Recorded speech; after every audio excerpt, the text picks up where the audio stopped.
The news broke like a sudden squall on a calm sea, lighting up screens across the nation and sending a ripple of anticipation through living rooms, offices, and crowded streets. Filipinos everywhere paused, eyes fixed on the headlines, sensing that something momentous was unfolding. In Manila, the halls of Congress buzzed with urgency and debate as lawmakers gathered to confront a challenge that had lingered for generations. A historic document was signed, an act that would echo far beyond the walls of government.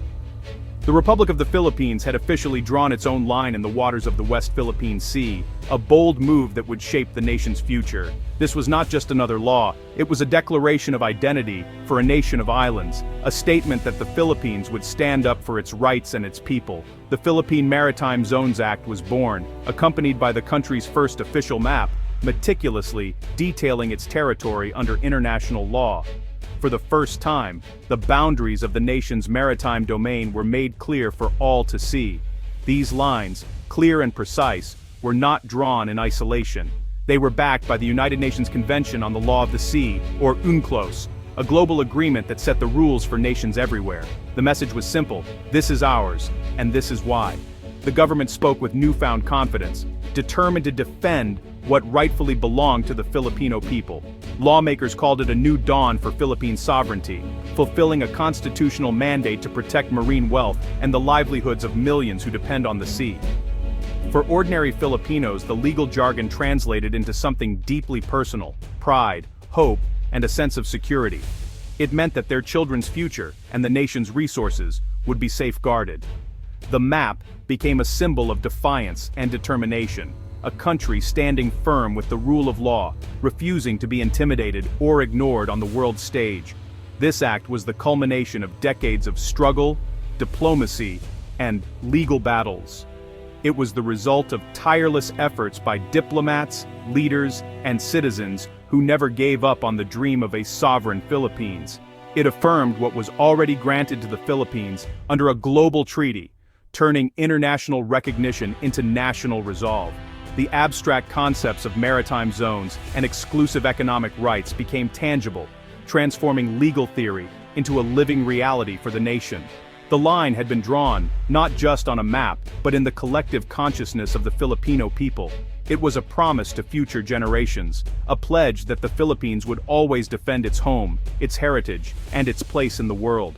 The Philippine Maritime Zones Act stands as a cornerstone for national sovereignty and the protection of territorial integrity. It is a historic step for a nation defined by its seas, reflecting the country's determination to safeguard its maritime future. For the first time in history, the Philippines has a single comprehensive law that clearly defines all its maritime zones: territorial sea, contiguous zone, exclusive economic zone, and continental shelf. This clarity is crucial for both governance and international relations. Gone is the patchwork of outdated and sometimes conflicting laws. This act brings the country's legal framework in line with UNCLOS, the universally recognized Constitution of the Oceans, ensuring the Philippines speaks with one voice on maritime matters. It's the definitive legal statement on the Philippines' maritime entitlements, forming the solid foundation for all government actions at sea, from resource management to law enforcement and diplomacy. By passing this law, the Philippines is not provoking conflict.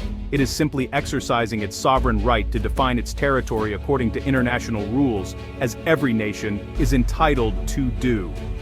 Diplomats, Coast Guard, and Navy now have a unified legal framework the world can recognize and respect, making their work more effective and legitimate on the global stage. The law is more than just text on paper. It's a powerful assertion of national identity and pride as an archipelagic state, uniting Filipinos from Luzon to Mindanao under a shared vision for the future. The West Philippine Sea is a vital source of livelihood, trade, and cultural heritage for millions. Now these rights and traditions are formally recognized and protected by law.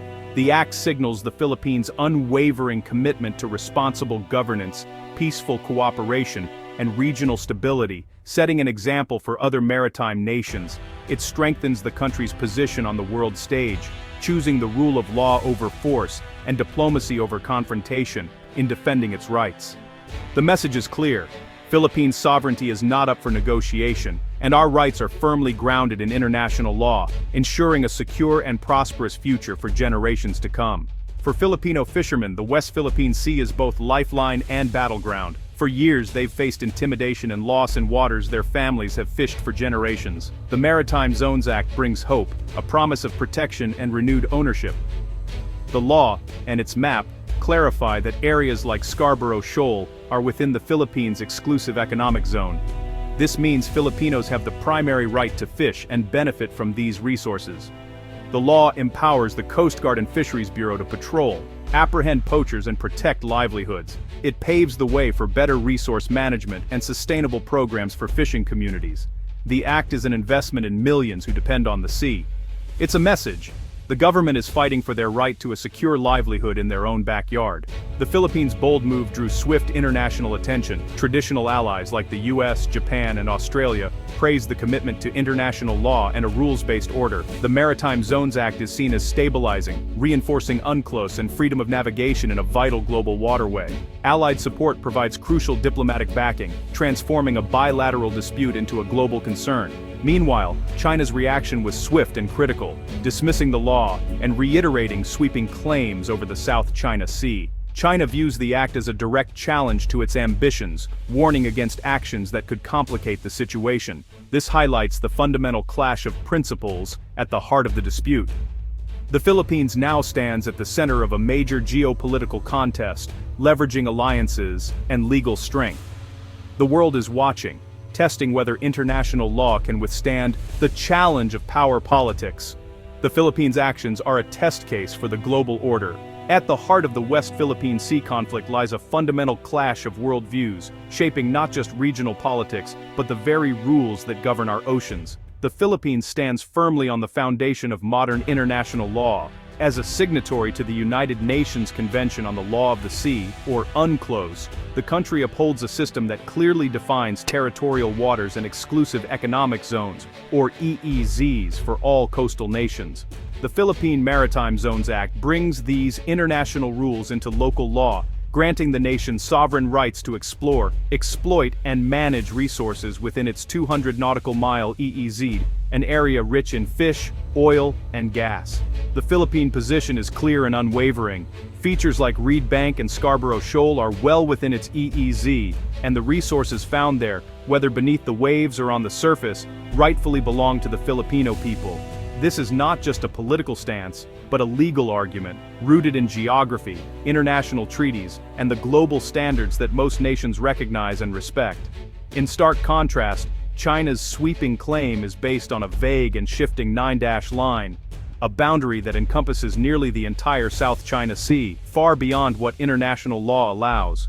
China asserts so-called historic rights, arguing that centuries of fishing, navigation, and presence in these waters grant it sovereignty over vast areas, regardless of modern legal frameworks. Yet this claim stands in direct conflict with UNCLOS, which does not recognize broad historical claims over open ocean and instead prioritizes clear, equitable rules for all. The collision is unmistakable, a 21st century legal framework built on consensus and clarity versus a unilateral historical narrative that resists international scrutiny. The Philippines chooses the path of law and order. China insists on its own version of history, challenging the rules that bind the global community. Ultimately, this dispute is a battle between clarity and ambiguity, between the rule of law and the assertion of power, a struggle that will shape the future of the region and the world's oceans. The South China Sea has long been a crossroads of trade and culture, but in recent decades, it's become a flashpoint for competing claims. Vietnam, Malaysia, Brunei, and Taiwan all have overlapping claims, adding layers to the geopolitical puzzle. Even Indonesia has clashed with Chinese vessels near its Natuna Islands. The roots of the dispute trace back to the mid-20th century, as new nations formalized boundaries and China published its U-shaped line in 1947.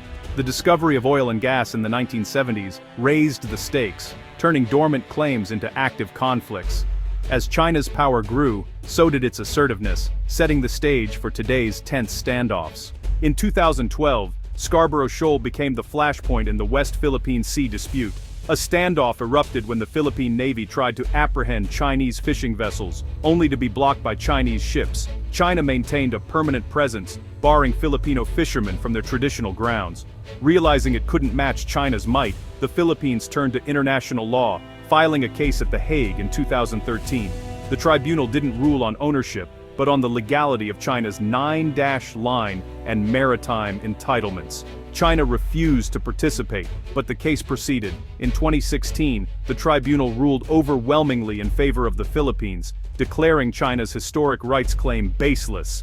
Features like Scarborough Shoal were confirmed within the Philippines' EEZ. The ruling condemned China's interference and environmental destruction. For a moment, it seemed David had defeated Goliath with the slingshot of international law.